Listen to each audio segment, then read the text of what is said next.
Up until I retired, I was a police officer and I did highway patrol for about 6 months in 2012. This happened one cold night in February, and I was all alone. There weren't many cars on the road, and most people out that late either worked night shifts or were heading home from bars. I'd been driving up and down the stretch of highway for hours, and I'd stopped someone for the occasional traffic violation, but nothing out of the ordinary. Then it was just past 2 a.m. when I noticed a car. It was an older one, and it was parked far off on the shoulder, barely visible in the darkness. I slowed down and radioed it in before pulling up behind it.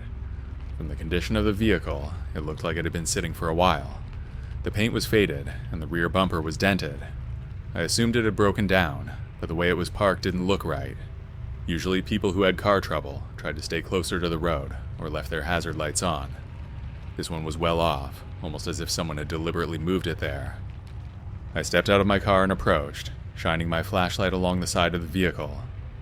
The windows were dirty, and the driver's side window was completely rolled down. I took a look inside and immediately noticed 2 spent casings sitting on the passenger seat. That got my attention, but possession of spent casings wasn't illegal, so I didn't have a reason to search the vehicle. Still, it was suspicious.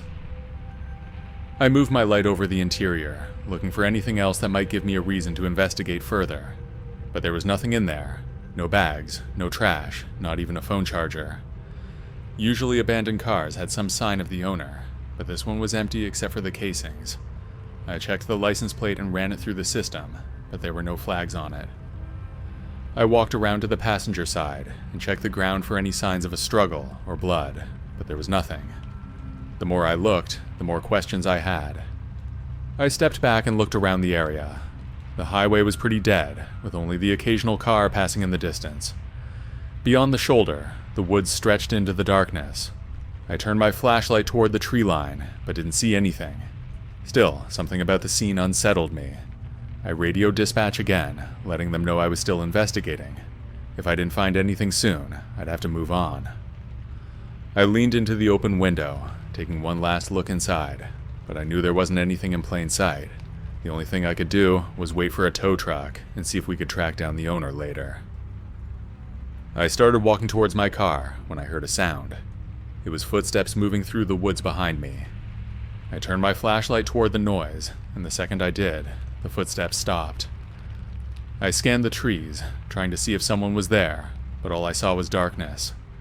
My pulse picked up as I stood there, listening, but there was no movement, no sound at all. I took a step forward and called out, "This is the police. If you're out there, step forward." I waited with my flashlight aimed at the trees, but nothing happened.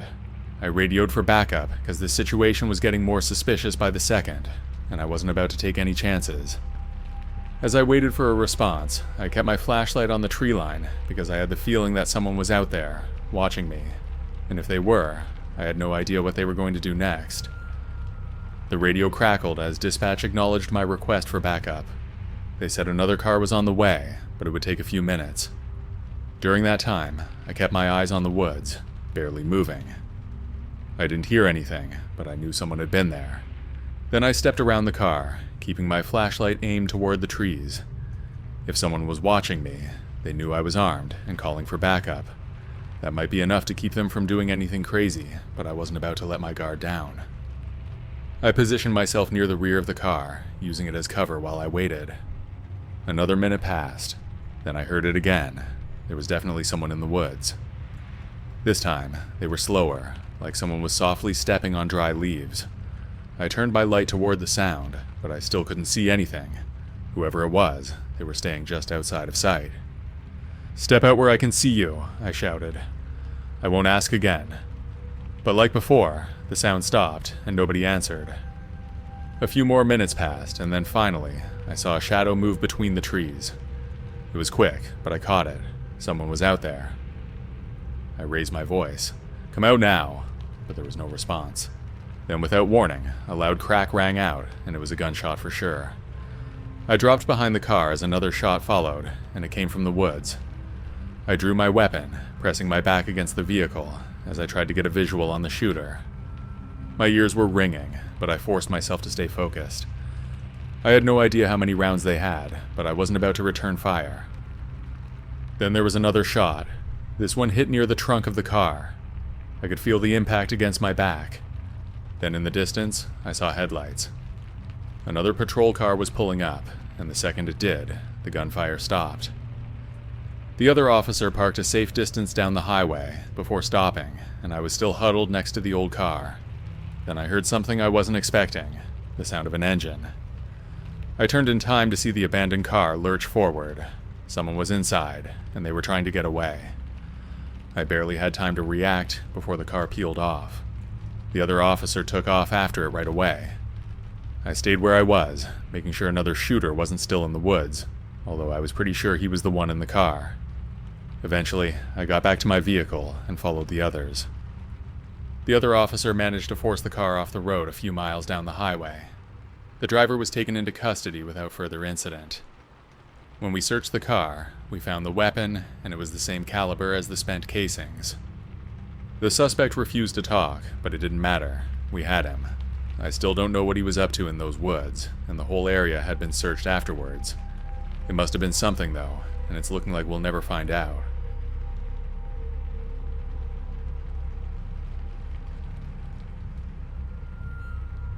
Back in 2006, I moved to a new city for a girl, but it didn't work out. After I left our apartment, it was hard finding a place that I could afford. In order to make rent, I had to take a night job. I was working with an agency and ended up doing some shifts as a cleaner for some buildings in the city. I usually worked with a guy named Phil who trained me for the first few weeks, but he was an alcoholic and he would miss work regularly, so I would be alone sometimes. One night, I was sent to a new spot for the first time. The building had only recently opened, so everything was modern and well maintained. It had electronic locks on all the doors, which required key cards for access. My boss gave me a temporary key card that only worked during my shift, from 11 p.m. to 5 a.m. I was the only person in the building at night, which meant I could work at my own pace, without anyone bothering me. I arrived a little later than normal. It was just after 11:30 p.m. when I pulled into the parking lot. I parked at the front and noticed that there were no other vehicles around. I had a large van that belonged to the company I was working for. I swiped my key card at the front entrance and went in. I turned on a few lights and got to work, starting with the lobby. I emptied trash bins and vacuumed the floors. At around midnight, the phone at the front desk started ringing. I ignored it at first, assuming it was some kind of automated call or a wrong number, but after a few minutes, it rang again. I wasn't supposed to answer the phones, so I let it go to voicemail. Over the next 15 minutes, it rang 3 more times, so I finally walked over and muted it. After that, the phone stayed quiet, and I went back to cleaning.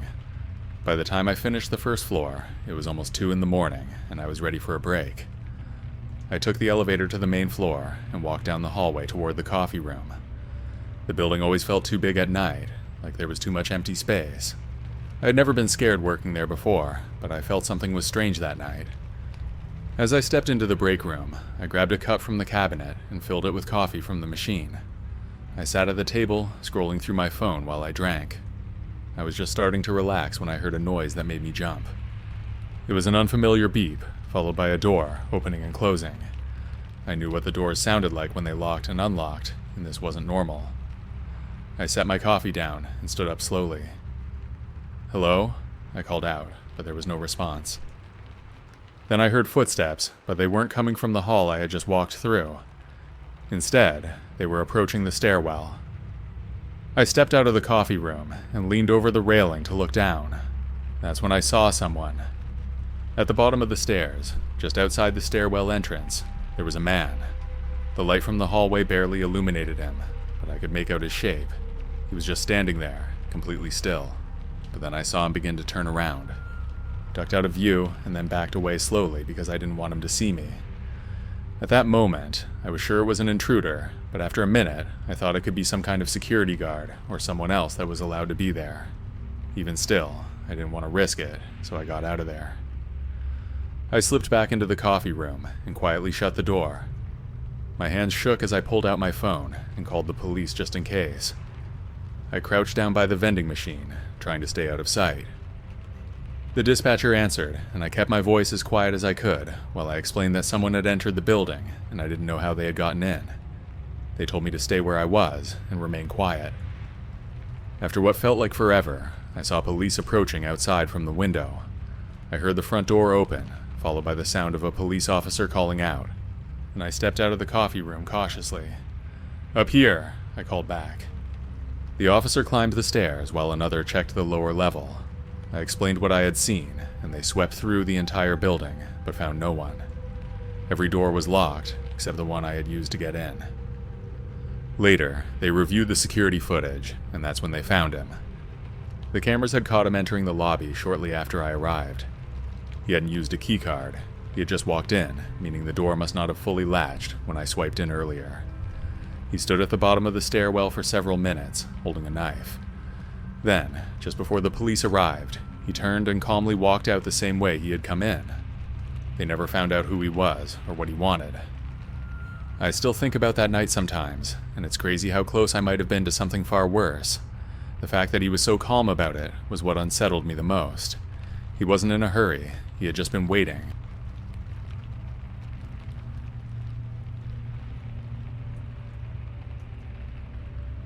This happened when I was about 16 years old. I was still in school and living with my parents. At the time, I worked part-time at a small grocery store a few blocks from my house. It wasn't a big chain, just a neighborhood store where people would stop by for last-minute things. It closed at midnight, and once a week, I worked the closing shift. The last 2 hours were always slow. Sometimes there would be a handful of customers, but most of the time, it was dead, and I would usually get pretty bored. This was the year 2004, so I didn't have a phone for entertainment, like kids have now. One night, I was working that shift alone. It had been a normal night with only a few people coming in. I spent most of the time front-facing the shelves and wiping down the counters to keep busy. It was about 10 minutes before closing when the door chime went off and a man walked in. I didn't think much of it at first. He was in his 40s, dressed in jeans and a hoodie, and looked a little unsteady on his feet. He wasn't stumbling that much, but I assumed he'd been drinking. I kept an eye on him from behind the register as he wandered toward the back aisles. After a few minutes, I realized I couldn't see him anymore. It was almost time to lock up, so I left the register and walked toward the back. I found him standing in the beer aisle, staring at the shelves like he was having trouble making a decision. I walked over and told him we were closing soon. Then he turned his head slowly and scowled at me. "You kicking me out?" he slurred. "We close in a few minutes," I said, "just letting you know." "I'm just trying to buy something," he yelled. I repeated that the store was closing and that he had to leave, but that really set him off. After a few minutes of yelling, I told him to get out before I called the cops. He took a step forward like he wanted to get in my face, but then he backed off and stormed toward the exit, still muttering under his breath. He shoved the door open hard enough that it slammed against the frame on his way out. I stood there for a minute to make sure he was really gone before heading back to finish closing up. I had seen drunk customers before, but they usually left without making a scene like that.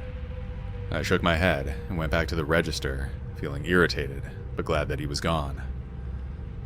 I was just about to start counting the drawer when I noticed the front doors shift slightly. It was as if someone was outside pushing against them.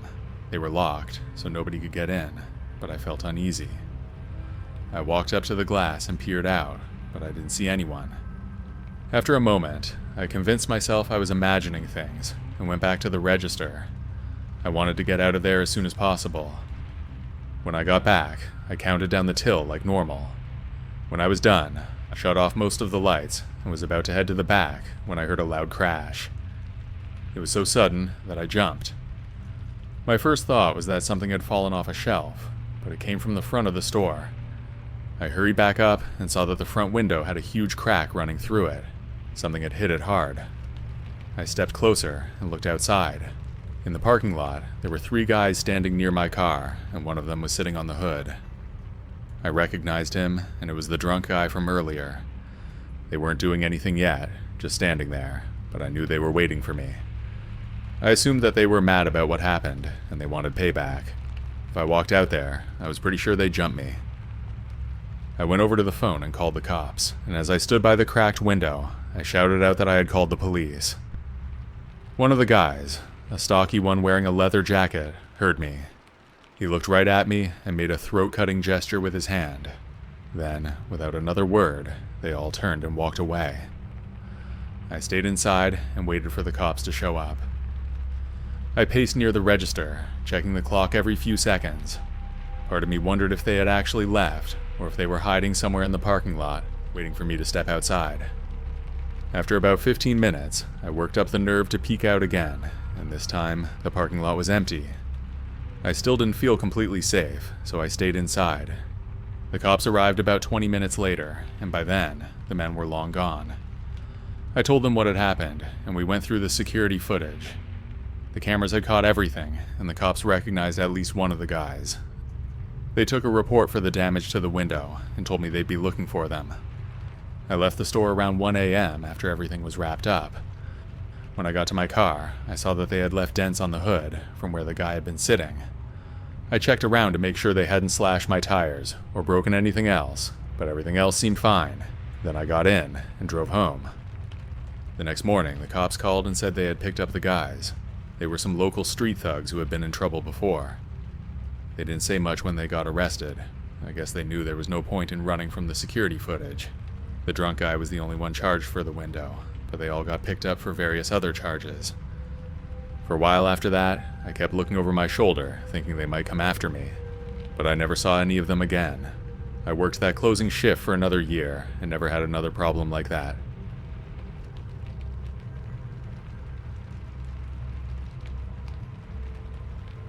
This happened in the summer last year when I was between jobs.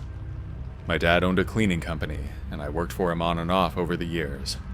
We usually handled office buildings, restaurants, and shopping malls after hours. It wasn't a bad job, and I was used to being alone, because that was the case for most of my other jobs too. One evening, I pulled into the parking lot of a large high-rise building.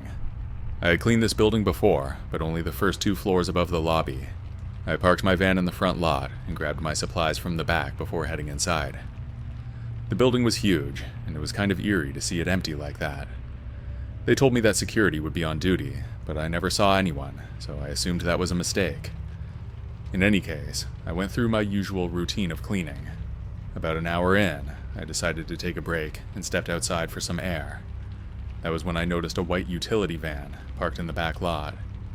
I thought that was weird, because everyone should have been gone by now, but I thought it could be the night security. That was a weird choice of vehicle for them, but I wrote it off.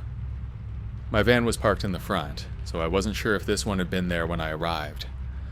I walked over to check it out. The front seats were empty as far as I could see, and the back had no windows. I circled it once, but didn't hear or see anything unusual. I went back inside a minute later and got back to work.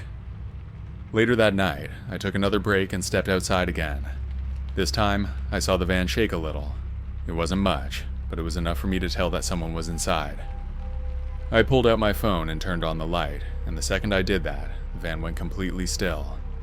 I stood there for a moment, waiting to see if anything else happened, but there was nothing. I considered walking up and knocking on the door, but something about the way it stopped moving so suddenly made me hesitate, so I turned around and went back inside. I kept working, but the van stayed on my mind. It was strange, and I didn't like strange things when I was working alone. I made sure the building's entrance was locked behind me and moved quickly through the rest of my cleaning on the first floor. I wanted to finish up and get out of there as soon as possible. After finishing downstairs, I headed up to the second floor to get started up there. Everything was fine at first, but then out of nowhere, there was a loud crash from downstairs, like glass breaking. I froze, and a second later, I heard voices. It was 2 men talking, but the voices were too muffled to make out the words. My first thought was that it could be security or something, but why would they be breaking windows? I crouched behind a desk and pulled out my phone to call 911. As soon as the dispatcher picked up, I heard footsteps on the stairs. Someone was coming down. I held my breath and lowered my phone, trying to stay as quiet as possible. The dispatcher was saying something, but I didn't dare respond because I didn't want to risk being heard. The footsteps then reached my floor, and a man stepped into view. He was looking around casually, checking behind desks and inside open offices. He took a few slow steps in my direction, but then he stopped and turned back towards the stairs. We're good. He called out to the other man. He had missed me. I was about to let out a quiet breath when I saw that he had a gun in his hand. I stayed perfectly still as he walked away, but I knew then that I had to get out of there. I couldn't risk running for the exit just yet, though, because the men weren't leaving. They were still in the building, and I had no idea what they were planning. After a while, I felt like they were far enough away, so I crept towards the stairwell. I was almost there when I heard one of them say something about checking the lower floors. My van was still parked outside, and I knew that if they saw it, they would know someone was in the building. If that happened, then I knew they would start looking for me. I slipped into an office and crouched behind a filing cabinet. Then footsteps came down the stairs, and one of the men entered the hallway. I could hear him opening doors and looking inside rooms, and I was pretty sure he was searching for me. I checked my phone to make sure it was on silent, but the screen lit up brighter than I expected. That was all it took. There's someone here, He shouted. As soon as I knew that I was caught, I sprinted out of the office. He came at me, but I managed to dodge him and ran towards the women's washroom. I slammed the door shut and locked it just before he reached it. He pounded on the door, trying to get in, and then I heard a gun cocking. I dropped to the floor, expecting him to fire, but nothing happened. Maybe he was just trying to scare me, but either way, I wasn't moving. I heard the man outside the door muttering to himself, then his footsteps moved away. I didn't know if he had given up, or if he was getting his partner, but I wasn't going to take any chances. I pulled out my phone and dialed 911 again. This time, I whispered into the receiver, telling them where I was and what was happening. The dispatcher told me to stay put and stay quiet because officers were already on the way. Minutes passed, though it felt much longer, but eventually they got there. Then I heard a door slam, and then the sound of running footsteps. Then there was a loud bang, probably the police forcing their way in. I stayed in place until someone knocked on the washroom door and said that he was a cop. I talked to them for a while, then finally got to leave. As I walked out, I saw the white utility van in the back lot, now surrounded by cops, and I had a feeling it wouldn't be there much longer. I got into my van, started the engine, and drove home. I had dealt with weird situations on the job before, but this was next level.